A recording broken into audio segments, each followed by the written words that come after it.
Hello friends, আজকে যে ক্লাসটা আমি করাবো সেটা হচ্ছে মাইএসকিউএল ক্রিয়েট টেবিল। মাইএসকিউএলে কিভাবে টেবিল ক্রিয়েট করব পাইথনে, সেটা আমরা আজকে দেখব। এর আগের দিন আমরা মাইএসকিউএলে ডেটাবেস ক্রিয়েশন করা দেখিয়েছি, আজকে আমরা টেবিল ক্রিয়েশন করা আমরা দেখে নেব। চলো, তাহলে আমার অলরেডি পাইথনের এডিটর স্ক্রিনটা খোলাই আছে। চলো আমরা এখানে ইম্পোর্ট দেখে নাও, ইম্পোর্ট মাইএসকিউএল ডট কানেক্টর, তারপরে MySQL connector mydb equal to mysql dot connector dot connect। এর ভেতরে আমরা দেব কানেক্টের ভেতরে আমরা দেব কি দেব, হোস্টের নাম দেব। হোস্ট কি বলেছিলাম লোকাল হোস্ট। যদি সেম মেশিনে হয় তাহলে লোকাল হোস্ট দিতে হবে, ইউজার রুট দিতে হবে, কমা পাসওয়ার্ড, আমি কিছু পাসওয়ার্ড দেইনি, এটা ফাঁকাই থাকবে, কমা ডেটাবেসের নাম দিতে হবে। দিয়েছিলাম আমি কি, ডেটাবেসের নাম দিয়েছিলাম স্টুডেন্ট বলে, এসটা বড় হাতের, স্টুডেন্ট বলে দিয়েছিলাম, এর আগের দিন দেখিয়েছিলাম। ব্যাস, আমাদের এটা ক্রিয়েশন হয়ে গেল। এইবার আমাদের দেখবো হচ্ছে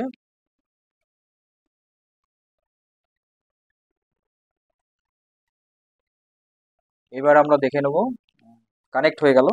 এইবার আমরা দেখে নেব হচ্ছে, এইবার আমরা কি করব, অবজেক্ট ক্রিয়েশন করব। My cursor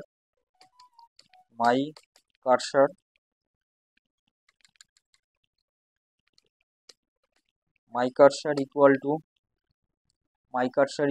mydb dot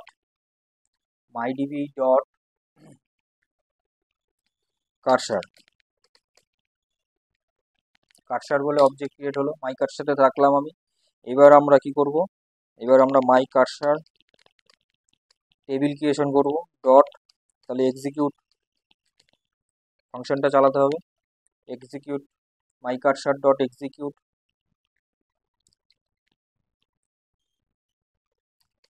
create table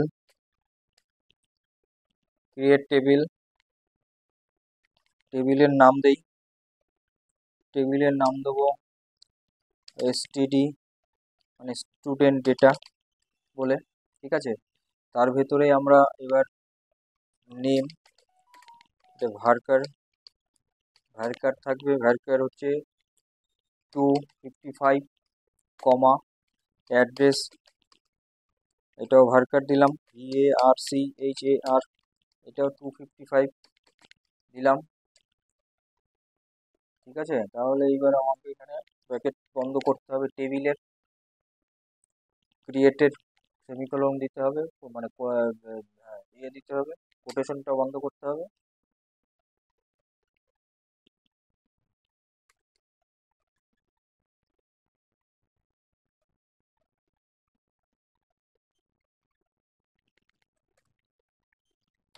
এই হলো টেবিল ক্রিয়েশন।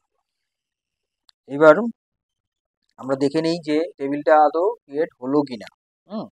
আচ্ছা, আমরা আগে ক্রিয়েটটা করে নিই এটাকে, আমরা এটাকে এবার সেভ করে রান করি দিই।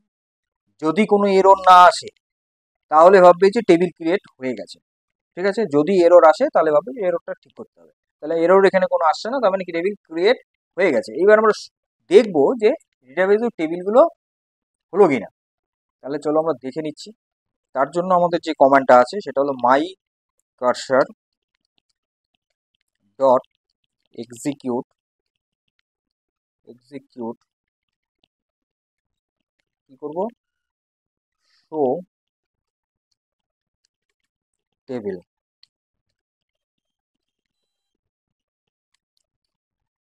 For x in my cursor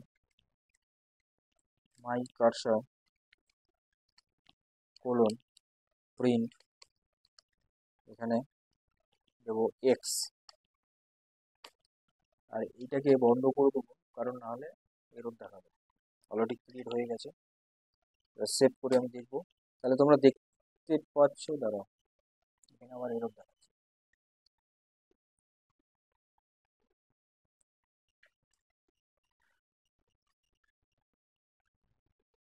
mycursor.execute show tables, show tables, show tables, ঠিক আছে।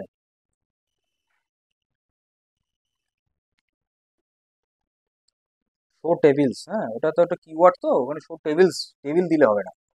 তাহলে তোমরা এররগুলো কিন্তু দেখে নিচ্ছ, এগুলো কিন্তু নোট করে রাখবে যে কোন কোন জায়গায় এরর আসছে। দেখো আমি কোনোটাই কিন্তু এখানে তোমাদের কাছে কিছু এখানে রাখছি না, কি সবটাই আমি পরিষ্কার তোমাদের কাছে তুলে ধরছি। তার কারণ তোমরা যা শিখবে একদম পরিষ্কারভাবে শেখো, নিজেরা যখন করবে তাতে যেন কোনো রকম প্রবলেম ক্রিয়েট না হয়, ঠিক আছে।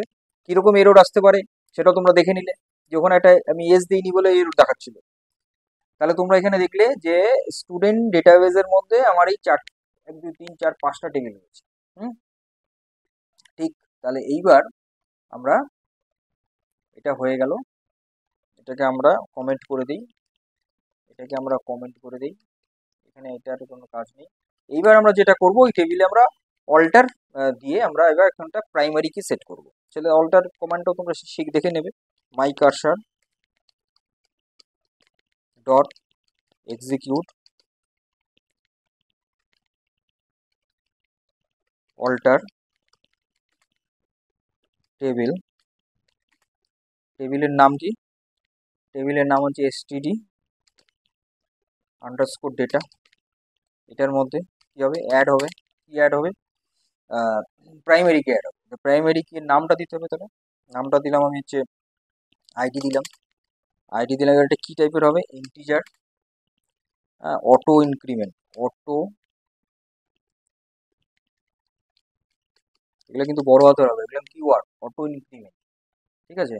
এবার এখানে দিতে হবে প্রাইমারি, প্রাইমারি কি, ওকে। তাহলে এটা হলো, চলো যদি এরর আসে তাহলে ভাববে এরর আছে, যদি এরর না আসে তাহলে ভাববো হয়ে গেছে, ঠিক আছে। ব্যাস, তাহলে আমার কমপ্লিট। তাহলে ঠিকই আছে, ঠিকঠাক রান করলো। তাহলে আমার এখানে প্রাইমারি কিউ সেট হয়ে গেল, যেটার নাম হয়ে গেল আইডি, এটা অটো ইনক্রিমেন্ট বলে হবে। তাহলে আজকের যে ক্লাসে আমরা কি কি শিখলাম, আমরা শিখলাম MySQL এ ক্রিয়েট, টেবিল ক্রিয়েশন করা, ঠিক আছে। এর আগের দিন আমরা MySQL এ ডেটাবেস ক্রিয়েশন করা শিখে গেছি। আজকে আমরা টেবিল ক্রিয়েশন করা শিখলাম। টেবিলের মধ্যে তারপরে সেই ডেটাবেসে কতগুলো টেবিল আছে সেটা কিভাবে দেখবো আমরা, সেটা দেখালাম। তারপরে দেখালাম হচ্ছে আমরা অল্টার দিয়ে, মানে সেই টেবিলের মধ্যে যদি আর এক্সট্রা একটা কলাম অ্যাড করতে হয় সেক্ষেত্রে আমাদের কি কমান্ড ইউজ করতে হবে সেটাও তোমরা দেখে নিলে এবং শিখে নিলে। এবং তার সাথে যেটা তোমরা বোনাস পয়েন্ট পেলে, কি এরর আসলে পরে আমরা কি দেখবো, মানে এরর আমরা কি করে বুঝবো যে টেবিলটা ক্রিয়েট হয়ে গেল বা টেবিলের মধ্যে কলাম অ্যাড হয়ে গেল, আমরা কিভাবে বুঝবো। যদি কোনো এরর না আসে তাহলে বুঝবে না সব ঠিক আছে, এরর আসলে সেটা ঠিক করতে হবে। আর একটা টিপস পয়েন্ট তোমরা টিপস পেয়ে গেলে এখানে, কি না এরর আসলে পরে কি করতে হবে, মানে কিরকম এরর আসতে পারে। যেমন আমি ওখানে শো টেবিল দিয়েছিলাম, এরর আসছিল, শো টেবিলস যখন দিলাম তখনটা রান, ঠিক আছে। তাহলে তোমাদের আজকের ক্লাসটা আশা করি তোমরা ভালো মতন বুঝতে পেরেছো। তাহলে পরবর্তী ক্লাস খুব শীঘ্রই আসবে। ততক্ষণ তোমরা ভালো থাকো, সুস্থ থাকো, মজায় থাকো, আনন্দ থাকো। আর এই Pal is office and computer learning সেন্টারের সঙ্গে থাকো। আমি মিস্টার কিঙ্কর পালের সঙ্গে থাকো।